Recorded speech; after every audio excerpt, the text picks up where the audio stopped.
पुरानी हवेली खामोश खड़ी थी, भूले बिसरे सालों की धूल में लिपटी हुई। दीवारों की दरारों से आती हुई सूरज की किरणें मकड़ी के जालों और फीकी पड़ चुकी शान और शौकत को रोशन कर रही थी। लेकिन गली के सामने वाले एक छोटे से कमरे में जिंदगी की एक झलक बाकी थी। वहां दादी मां बैठी थी, उनकी नजर दूर क्षितिज पर टिकी हुई थी। उनका दिल एक जाने पहचाने दर्द से भरा हुआ था। हर शाम वो इंतजार करती थी, अपने पोतों के लौटने का इंतजार। उनकी हंसी खाली हॉल में गूंजती रहे, उनके छोटे हाथ उनके हाथों को थामे रहे। लेकिन हवेली खामोश रही, सिवाय दीवार पर लगी पुरानी घड़ी की टिक टिक के, जो खाली घंटों को गिन रही थी। सुबह ने आसमान को गुलाबी और नारंगी रंगों से रंग दिया। एक खामोश संगीत जिसे दादी मां अपने आंगन से देखती थी। उनका दिन प्रार्थना से शुरू होता था, अपने परिवार की खुशहाली के लिए स्वर्ग से की गई एक फुसफुसाहट। वो धीरे धीरे चलती थीं, उनके कमजोर हाथ जाने पहचाने पैटर्न बनाते हुए जैसे ही वो चाय बनाती थीं। मेज पर खाना लगा था, उनके बगल में एक अतिरिक्त कप रखा था, उस खालीपन की एक मार्मिक याद दिलाता हुआ जो उनका निरंतर साथी बन गया था। वो अपना नाश्ता धीरे धीरे खाती थीं, उनकी नजरें पुराने एल्बम में फीकी तस्वीरों पर जाती थीं। हर तस्वीर खुशी के समय का एक दरवाजा थी। जैसे जैसे दिन ढलता था, वो खुद को छोटे छोटे कामों में व्यस्त रखती थीं।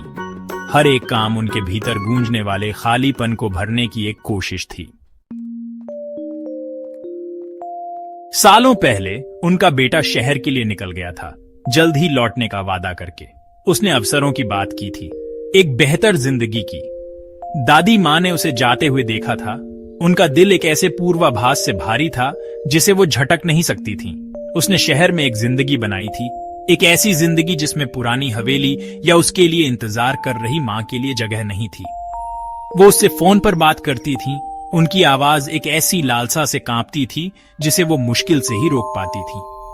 उसने मिलने आने का वादा किया था किसी दिन, लेकिन वो किसी दिन कभी नहीं आया। एक शाम जैसे ही सूरज ढलने लगा, आसमान को लाल रंगों से रंगते हुए दादी मां छत पर चढ़ गईं। वो अपनी पसंदीदा कुर्सी पर बैठ गईं, उनकी नजरें शहर के नजारे पर घूम रही थीं। और फिर उन्होंने उसे देखा। एक पतंग छतों के ऊपर ऊंची उड़ान भर रही थी। उसकी पूंछ नीले रंग के कैनवास पर रंग का एक जीवंत छींटा थी। दादी मां के होठों पर एक मुस्कान आ गई। इसने उन्हें उस समय की याद दिला दी जब हवेली हंसी से गूंजती थी, जब उनके पोते छत पर पतंगों का पीछा करते थे।